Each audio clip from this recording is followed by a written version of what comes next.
need to talk about this Milan team. Conceição's record right now, as March 5th, 2025, is 17 games, 8 matches won, 3 draws, 6 losses. We beat Inter, something Pioli could never do, people would say.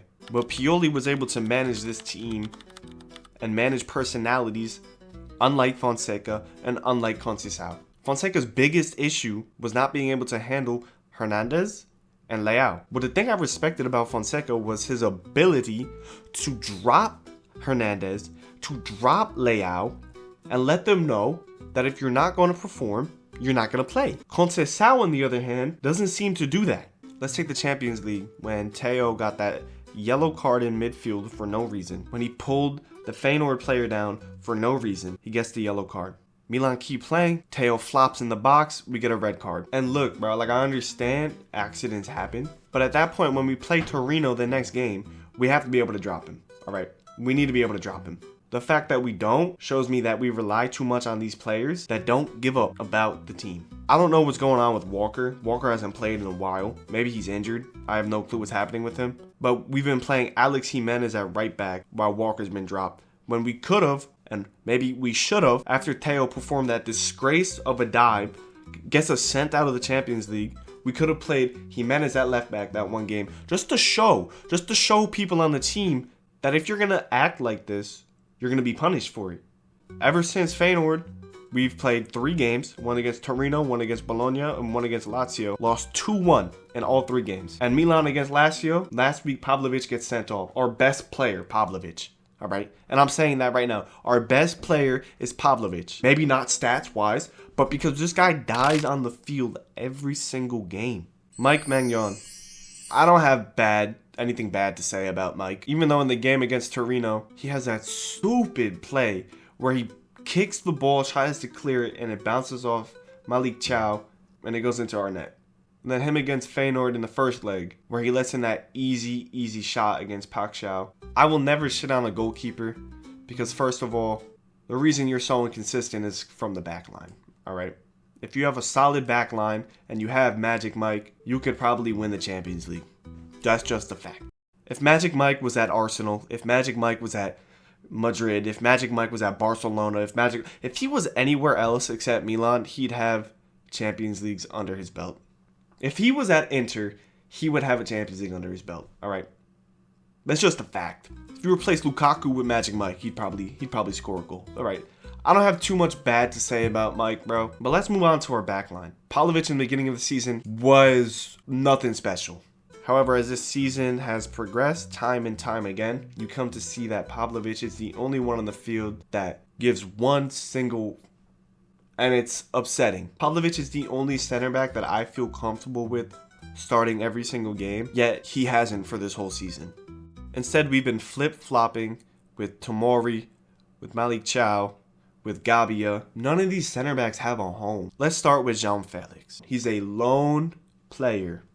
And the fact that João Felix is starting so many games consistently is blowing my mind. I don't understand how we can play a player like Felix so many times in a row who produces nothing time and time again. João Felix, dude, it makes me sad because João is so talented, but he's so weak. He's got such great skill. He has such great potential, but no end product ever. Horrible decision making. I heard people comparing him to Kaká because he looks like Kaká. Don't ever compare Felix to Kaká, okay? Let's move on to Santi. We just got Santi from Feyenoord, and then Feyenoord blows us out of the Champions League. Like, you can't write that up, bro. You cannot write that up. That's more scripted than the NFL, dude. There's not much to say about Santi. As much as I want to say something about Santi, I can't, bro. He doesn't get played the ball. Santi doesn't have opportunities to finish, bro. When Santi has an opportunity, Santi finishes. But Santi gets no opportunity. Jimenez is a class striker. He's good. I've seen him miss chances. Obviously, he's had a couple chances that he hasn't put away. But when Santi gets the ball in a good position, you know it's at least going to be on target. And you know who doesn't put stuff on target? Yunus Musa. Oh my gosh. I understand Musa is not an attacking player, but the amount of times I see Musa with the ball in the box or outside of the box and he just lets one rip. He lets one rip like he's got a cannon on him. And that shit shanks over the bar when he needs to make that final decision, not being a shot, being a pass. He doesn't know what to do. He lets it go. We lose possession, and then there we are on the counterattack. Or there they are in the counterattack. But Musa is a player you can play anywhere. Played him at right wing against Madrid, and we locked up Vinny, right? So he's just one of those players that if you lose him, you might regret it. But if you keep him, you might regret it. He's one of those players. The player we do have off the bench that will make an impact is Chukwueze. But that's when Chukwueze decides he wants to play. Chukwueze's been so inconsistent. It's so sad. When Chukwueze was at Villarreal, he was a fantastic player, and it just hasn't translated over to the Serie A. There was a time under Pioli where Pulisic and Chukwueze were getting interchanged all the time, and that somewhat happened under Fonseca for a little bit, but Pulisic was mainly just starting, and I think that's for the better.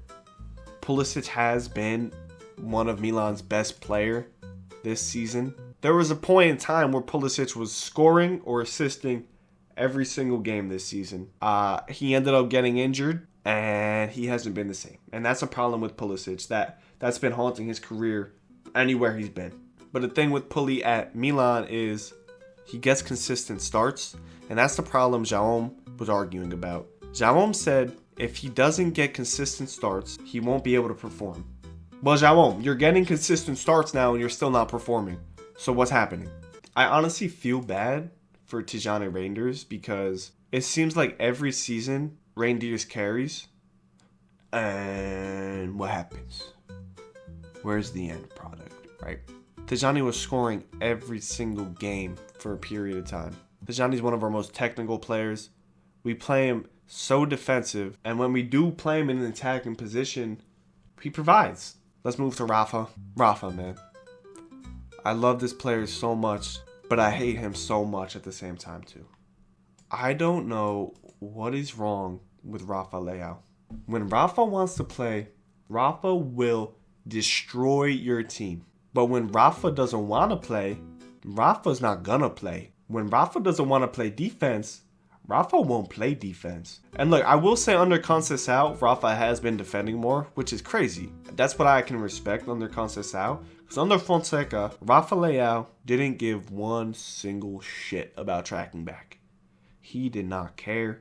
Rafa Leão does not want to do defense under Fonseca. Under Conceição, I've seen him hustle back a couple times, and I've seen him make good plays. I mean, I've seen him start counterattacks. Rafa's a beautiful player, bro. Like, I love watching him play. I love watching him play. But sometimes when Rafa Leão is having too much fun and we're still down, it gets me mad. It gets me angry. And there's one of the biggest questions is, are we gonna sell Rafa? I don't know. I don't know what we do. Same thing goes with Theo, bro. I don't know what we do. I don't know what we do. If one of the two are gonna go, it's more likely Theo goes, which I'm fine with. If you have too many engineers, João Felix, Rafa Leão, Theo Hernández, Christian Pulisic, Tijani Reinders, nothing's gonna get done, bro. There's 5 players, bro. That's 5 incredibly talented players who aren't gonna do anything, bro. Spinning back to Theo, we all know Theo has anger issues. Like, we know this. We know Theo is just a big baby in an adult's body. We understand this. We've been knowing this. Theo has the biggest temper of anybody on the team. If Theo doesn't get what he wants, Theo's going to crash out. I think selling Theo, getting maybe 50 million for him, I think it's a good deal. I think we take it. We can buy a new left back. I don't want to play Taricano or Alex Jimenez at left back, bro. Please, God, please. We sign a good left back. We sign a good CDM. We send João Felix back. Nobody wants. Send him back. We put Tijani up at cam. We got a good, solid 2 defensive players. Fofana is fantastic, but Fofana needs a break, okay? Fofana carries this team. Fofana and Reindeer. Everybody else, honestly, send them away. Send them away. Keep Mike as well. That's 3 players. And this is the biggest issue. No one knows how to solve it. I'm not coming here saying this is how we solve it. Nobody knows how to solve it, bro. Nobody knows. Milan messed up in the summer. The team's in shambles. I think the biggest thing we need to do is get rid of Theo. As sad as that sounds, we need to get rid of Theo. I would not be willing to get rid of Rafa. Because when Rafa's on, Rafa's on. When Theo's on, Theo's still a big baby. I don't know. That's just my opinion. Let me know what you guys think. Appreciate you stopping by. I'll catch you, bro.